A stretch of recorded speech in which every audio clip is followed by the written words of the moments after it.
Welcome back, guys. Let's talk about the ATN digital scope review. There's a lot to cover here. I don't want to tie you guys up too much because my first take on this was over 20 minutes of me just talking. So as you know, digital scopes have been around for a long time, but the quality, I guess, of the electronics has improved a lot. So I'm going to go over some of the things I like about this scope, some of the things I dislike, some of the areas of improvement, and who the scope is for. So let's start with the things that I really like. First of all, it's a day and night scope. So it's one thing, you have a regular scope, you need to put like some kind of other thing or swap it off for thermal. This is dual purpose. It works great in the day, works excellent at night. Built-in video camera, as it says 1080p 60, 3060, 120. Even though this says 4K Sight Pro, they're talking about the LCD screen, not the video and picture resolution. So the things I like about this is the fact that you can do video and you can do still image capture with just a push of a button on the top. It's easy to tweak and zoom in. So this is a little wheel here. This is the 5 to 20 power, which I would suggest if you get one, it's probably this because you're going to want to use that zoom power. But it's easily just kind of tweak it, you know, turn the knob and you're going from one to the other. It's very easy to do that. And the other thing is oh man, when you use this, guys, and you get the one-shot zero. Essentially, the one-shot zero is you take a shot, and it's the first time you've got this mounted on your rifle, and it hits over here and maybe down. And essentially, you tell it, I'm going to do a one-shot zero.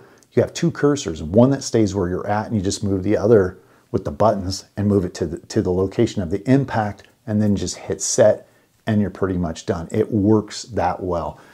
When you do this, I just love it because I do not like the regular turrets of you're always crank, how much should I turn and that. And some guys are good at that, but I'm not. Digital HUD. Being that this is all electronic, man, it puts regular scopes to shame as far as the HUD. So you get like if you're canting your rifle, it will show you. If you got elevation up and down, it will show you. It will show you north, south, east, west where you're pointing.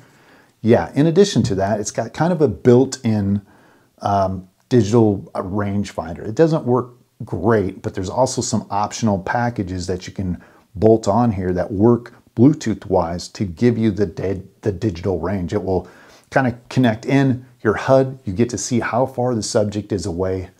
That is very, very cool. Digital reticles. Now this is pretty cool because depending on you're using day or night, I notice I like to have a different reticle setup simply because the light and everything else.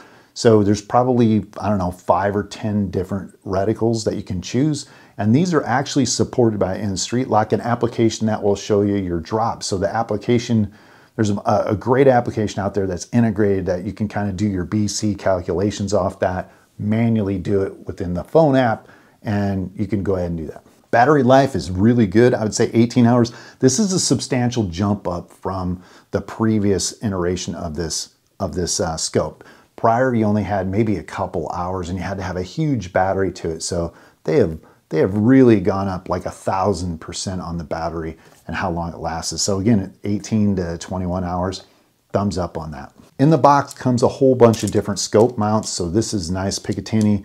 You're able to actually mount on an IR light. So it does come with an IR light for night vision stuff, which is really awesome as well. So you pretty much get everything out of the box. It's got the USB charger port, everything there. You will need an SD card for your video. As I mentioned, it does video, 1080p, 30, 60, and 120, but you'll need something like that extra. Light sensitivity amplification. So most scopes, once it starts getting dark, it starts getting hard to see. And this is even without the IR light connected. If you just allow the scope to do its work, it amplifies the light so it almost looks like day when it's kind of dim.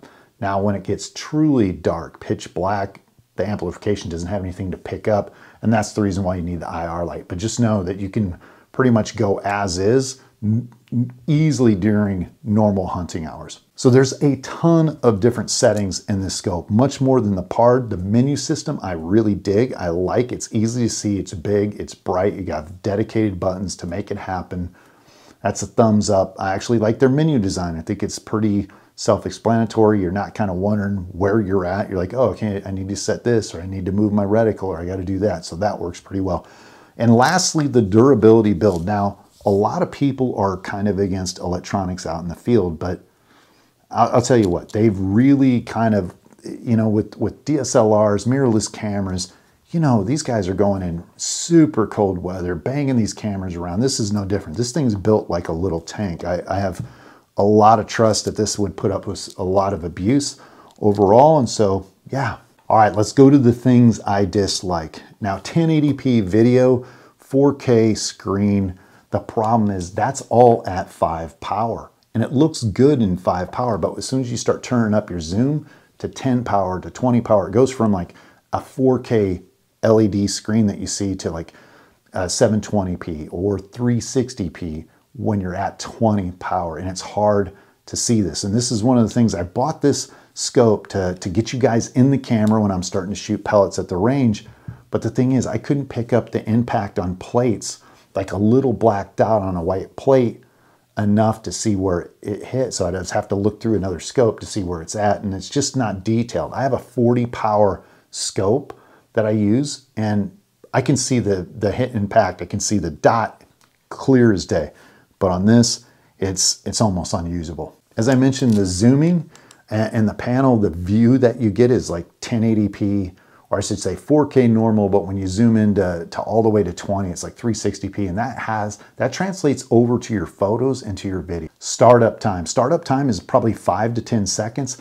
A lot of people might want to make a snapshot if they're deer hunting and they turn on the power. Just know it's like 1,000, 2,000, like you're waiting for it to happen. All right, let's talk about the implementation of the menu system, or the actual what's promised in here. So there's an exterior device called like an ABL, which essentially range finds the subject and then puts it into the HUD. So you have all this coordinated. It works pretty well up to a certain point. And this is the thing I've seen other YouTubers talk on, how the ballistic calculator works very well. Like they're shooting something at 50 yards and 100 yards, and all they have to do is just push a button. The rangefinder goes out and grabs the distance, and then it automatically sets your reticle to your ballistics calculation. It's supposed to find it in the computer. I could not get this to work. And in fact, I tried multiple times. I had two different of these devices, still couldn't get it to work. In addition to that, I had multiple freeze ups. Go out and look on the reviews. You can see that the software is buggy sometimes. The device froze up. I spent a couple hours setting up a bunch of different profiles. The device froze up and then deleted and wiped all my profiles. Additionally, sadly, we have the zero. I've noticed a couple times, not all the time, that my 0 point impact changed. Now, it could have been my rifle or it could have been the scope, but turning it off and on or doing that. So just like every scope that I have, before I go hunting, I take a couple practice shots. I would severely or highly suggest you do that with this as well. Turn it on, take a couple shots, turn it off, and then turn it back on, take a couple shots. See if you lost your 0, that kind of thing. Elevation up and down, it's kind of limited to regular scopes. Now, you know, regular ones you can just way up or way down. This is like half the normal process of being able to. So for shooting long distances, it's a little bit tougher to be able to kind of really kind of dope your shot in there. Lastly is the fact that this is an electronic scope, and it's going to take more maintenance. You got to make sure you got the battery charged. You got to make sure everything's intact. You didn't beat it up. Yeah, there's just more to maintaining digital scopes than traditional scopes. I think that goes without saying, but yeah. So what do I think? Some of the suggestions in the future, I think is pretty self-explanatory. Just better tech. Right now, they got the tech that they can put in here to do it. It's kind of standard. This is the PARD. This is a digital scope as well, and the tech is pretty similar. 1080p video, but I would like to see them put like a 6 or 8K panel in here, maybe even a 16K panel, something to where you're zooming in, you don't get that graininess. The video could easily be bumped up to 4K. I think that'd be sufficient.